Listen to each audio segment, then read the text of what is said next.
Allt sem tengist íþróttum. Sportþátturinn mánudagskvöld á Suðurland FM. Það held ég nú sportþátturinn með ykkur hérna á þessu mánudagskvöldi og líkt og ég talaði um áðan að þá ætlum við að fara núna í Ólistild karla og línuna að þessu sinni kominn Davíð Már Kristinsson, Norrlendingurinn knái, heill og sæll félagi. Heill og sæll vinnur. Herðu, það langt síðan að maður sömuleiðis, langt síðan maður hefur heyrt í þér. Já, nú hans langt síðan að maður hefur verið í þættinum, þannig að það bara ánægilegt að fá símtali í kvöld. Já. Herðu, Ólisteildarinnar, hvernig hefur þið svona fundist þær fara af stað? Við byrjum bara kvennamegin. Já, það er kannski fínt að byrja kvennamegin að það sem hefur kannski verið svona vakið mest athygli er góð velgengni Hauka og Vals. Það var svona lið sem maður horfði yfir hópinn og maður hugsaði með sér að þessi lið eru kannski ekkit að berjast á toppnum eftir nokkrar umferðir sko, en innkoma Ágústar Jóhanssonar og Elías Más Halldórssonar þeir hafa bara farið með himinskautum inn í kvennaboltann. Já, heldur betur. Já, maður svona bjóst kannski ekki við því eins og staðan í dag, það bjóst kannski enginn við því hversu sterkir þessir aðilar eru búin að koma inn í deildina. Nákvæmlega, þeir náttúrulega eru báðir að koma úr karlaboltanum. Gústi náttúrulega var með Víking og svo KR í karlaboltanum og Elías Már náttúrulega búin að vera lengi á Haukum, þar sem að ráin er mjög há og kröfurnar miklar og báðir þessi menn náttúrulega eru bara setja mikla kröfur og eru líka með í liðunum sínum. Þeir eru báðir með mjög góða markmenn og góður maður sagði eins og við mig að markmaður væri 40% af liðinu og ég ætla nú ekki að andmæla honum í því en já, markmennir hjá þeim hafa verið að verja gríðarlega vel og svo veit ég að þeir leggja gríðarlega áherslu á það að fækka tæknifeilum og spila aga. Af því að ef þú fækkar aðeins tæknifeilum í kvennaboltanum og bara náttúrulega í handbolta yfir höfuð, að þá yfirleitt bætur liðið jafnt og þétt og gerir oft fína hluti. Já. Þú fórst ansi illa með mig þarna talandi að markmenn væri 40% af liðinu að því ég er með mann hérna í settinu sem er markmaður og ég hef aldrei síðan brosa breytt eftir að heyra þessa setningu. Já, ok, hver er það? Hann heitir Þorsteinn Hauksson. Já, ok, frábært. Já. En allan að hvernig svona, nú deildin, hún eitthvað tvískipt? Nú náttúrulega svo stutt á milli liða. Það eru 5 stig á milli Val sem á toppnum, sem ennþá taplaust. En svo kemur Stjarnan í 5. sæti, bara 5 stigum á eftir. Já, Stjarnan náttúrulega fer svolítið hægt að stað og svolítið högta, en ég sá þær í bikarleiknum í gær á móti Val og það náttúrulega, bara hörkuflott lið og þvílík reynsla og mörg vopnabúr í þeirra leik og þær eiga bara eftir að bæta sig. Þær eru með Ramúne sem getur bara tekið 1, 2, 3 og upp og skora þegar hún vill og nennir. Þannig að hugsanlega eru Valur og Haukar kannski innan gæðslega bara að byrja of snemma. Hugsanlega muna eitthvað dala, en ég veit það ekki. En þetta eru mörg jöllið. Það er Valur, það er Haukar, það er Stjarnan, IBVF eru mjög segar. Og fram á búið svolítið í meiðslum og svona annað. Þannig að þær eru eftir að fá leikmenn tilbaka eftir áramót. Þannig ég sé alveg fyrir mér mjög skemmtilega úrslitakeppni í vor og alveg 4-5 lið sem eru berjast þetta sko. Það er alveg á hreinu og náttúrulega eftir að Gústi og Elías Már kom inn þá eru að koma ennþá meiri gæði inn í deildina sem voru mjög góð gæði í þessu fyrra og hafa verið undanfarin árin. En þeir svona lyfta þessu ennþá herra og skreita þetta svolítið skemmtilega fyrst mér. Já, einmitt. En nú náttúrulega 3 lið þarna, Selfoss, Fjölnir og Grótta sem svona reka svolítið lestina. Selfoss með 5 stig, svo Fjölnir og Grótta með 2 stig úr fyrstu 8 umferðum. Það náttúrulega ekkert þetta dæma neitt núna fyrirfram því að það ekkert svona mikið að burstum í þessu deild eins og hefur verið svona oft.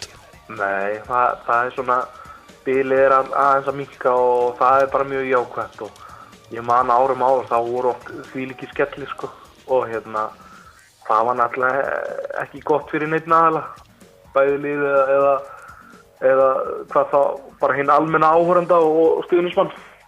Þannig að já, Selfoss náttúrulega á eftir að fá Hrafnhildi Hönnu og Örn Þrastar að gera mjög góð hluti, en hann er bara að halda áfram að bæta þessar stelpur og Fjölnir, þær mistu barkasta leikmanni sín í fyrra og ég bara rósa þjálfarna fyrir að geta farið úr fara inn í Ólafsdeildina með lakari liði heldur en liði var í fyrstdeildinni í fyrra sko. Þannig að þær unnu Gróttu í gær held ég og þær eru bara að gera ágætt hluti en Grótta náttúrulega líka er í miklu meiðslum og Alfreð Finns áttur að fá einhverja leikmenn tilbaka úr meiðslum og þá mun þetta lið líta allt öðruvísi út en þetta er jafnt og spennandi og maður sér ekki alveg svona í fljótu bragði hvaða lið mun falla. Það er svona það á ýmislegt að gerast áður en apríl gengur í garð og úrslitin ráðast í deildinni. Nákvæmlega. En nú er Ólafsdeild karla. Þetta er ótrúlega báðar þessar deildir búið að vera magnað. Það geta allir unnið alla. Já, ég er sammála. Og Grótta sýndi það meðal annars núna í kvöld. Menn voru orðnir svolítið skelkaðir að þeir ætluðu ekki að fara að ná sér í fyrsta sigur en gerðu það á móti Selfossi mitt í kvöld. Já, en það er nú bara samt þannig að ef þú tapar fleiri leikjum eins og þeir voru að gera, þá styttir samt alltaf í sigurleikin. Og þeir voru að fá menn inn úr meiðslum þegar nú voru bræðurnir komnir á fullt, Finnur er komin á fullt og Nökkvi er alveg komin á fullt og Hreiðar alltaf verið 20 skot í leik. Ég meina, það er nú ágætis grunnur til að vinna á og síðan fengur Daða aftur frá Noregi og Grótta er bara með fínan hóp og þeir eftir að mjatla einn stigum hér og þar og ég einhvern veginn sé þá ekki fara niður sko. Það er einhvern veginn, ég efast það en hvað veit maður, þetta er margt eins og segi, það er margt sem áttur að gerast sko.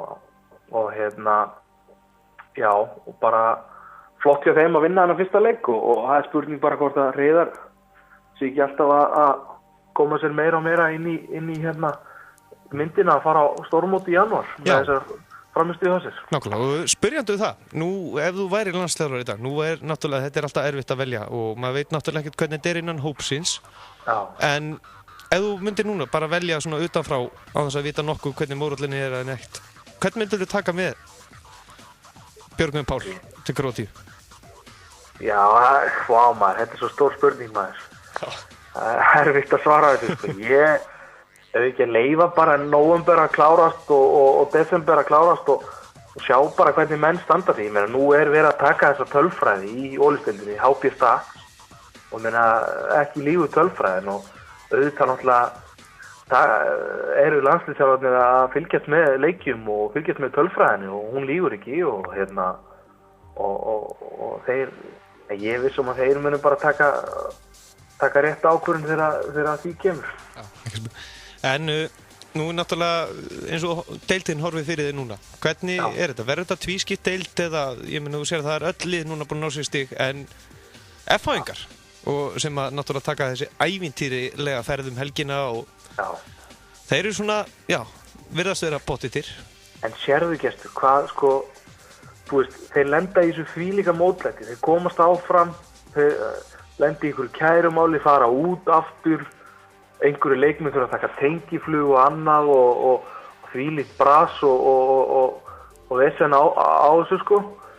En ég meina, svo vinna þessi vítakeppni, réttlæti, sigraði og allt það, auðvitað bara herðir þetta, gera þetta þykkari skráp hjá þessu liði. Þeir verða bara, þeir þjappa sig ennþá meira saman, skilur, ferðast meira og verða reynslunni ríkari.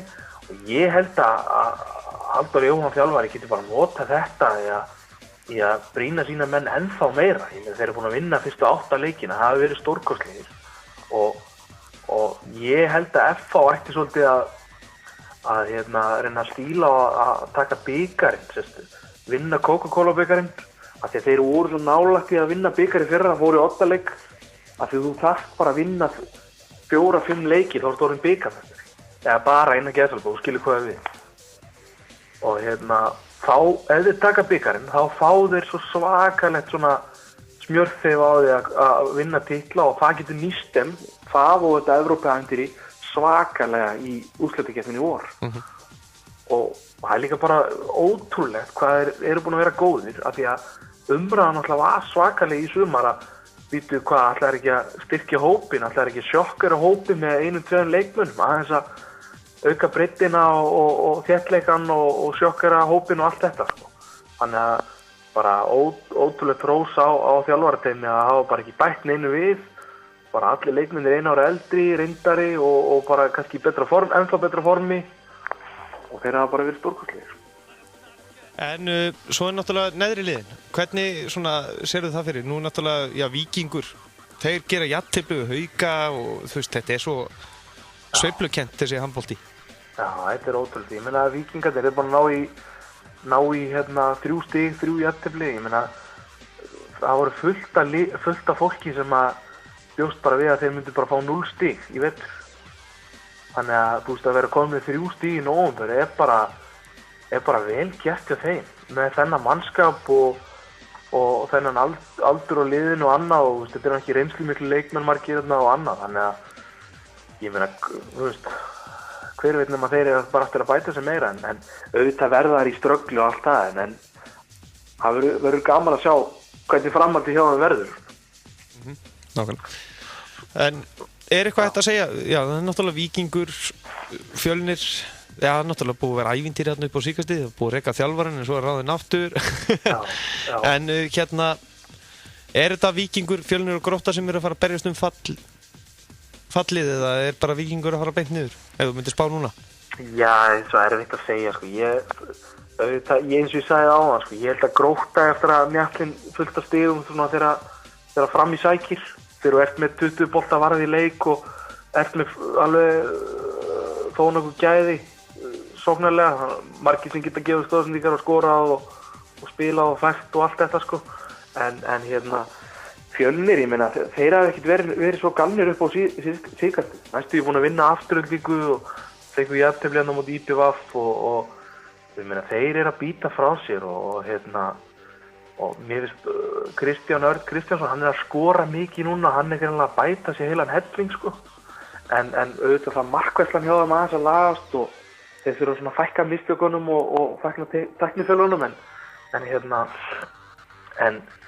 það er nú komin hérna gamall refur með þeim á bekkinn, Árni Jakob Stefánsson og ég veit nú alveg hvernig hann vinnur og hann er að blása bara til að anda í þessa drengi og jákvæðni og Fjölnir, það er aldrei veitur hvað þeir gera en auðvitað verða þær að berjast þarna niðri en þetta verður mjög spennandi hérna á botninum og það þarf ekki nema 1-2 leiki að sigra, þá ertu komin allt í aðeins ofar í töflunni og þetta er svo ótrúlega erfitt að spá í þetta, sko. Ákveðlega.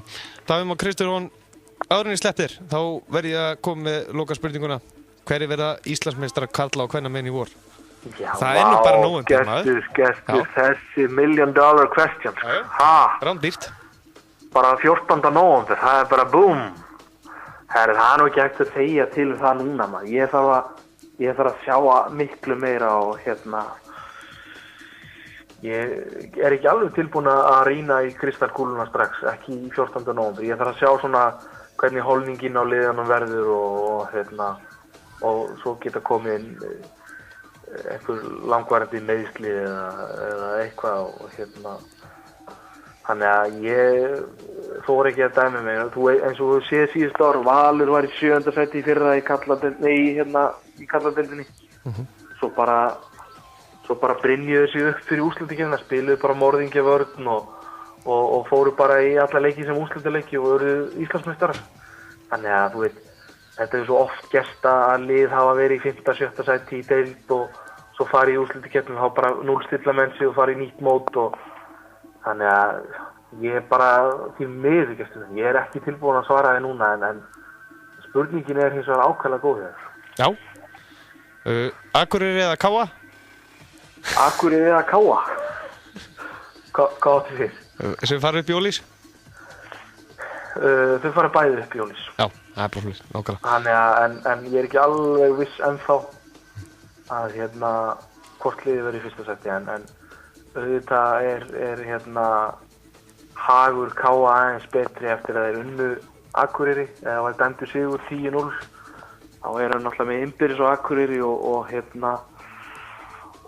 10 mörk í plús, en það er auðvelt að renna til á svellinu ef menn haldi ekki einbeitingu og annað.